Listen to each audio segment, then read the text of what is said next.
Hello everyone, welcome back to our channel Login Aid. In this guide video, I will show you how to log in Rapid Finance account.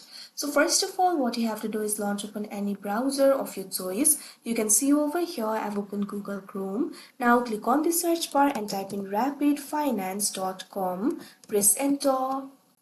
Now you can see over here you'll be led to the official website of Rapid Finance. Initially you'll be led to this kind of interface. You'll be able to find various options over here. So if you want to sign in to your account, what you have to do is click on this option, sign in.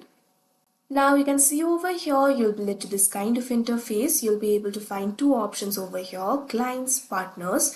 If you want to log into your partner account, click on the sign in option that you can see right over here. If you want to log into your client's account, simply click on the sign in option that you can see right over here.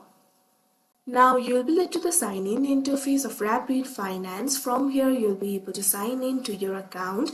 All you have to do is enter your username or email and password. Click on the field of username or email. Now enter the username or email over here. Likewise, click on the field of password and enter the password. If you have forgotten your password, click on this option, forget your password, and you'll be able to reset it. Now after you enter the credentials, click on the sign in option that you can see on the screen and you'll be signed in to your account. So that is how you log in Rapid Finance account. I hope you found this video helpful. Thank you for watching. Make sure to like, share and subscribe to our channel.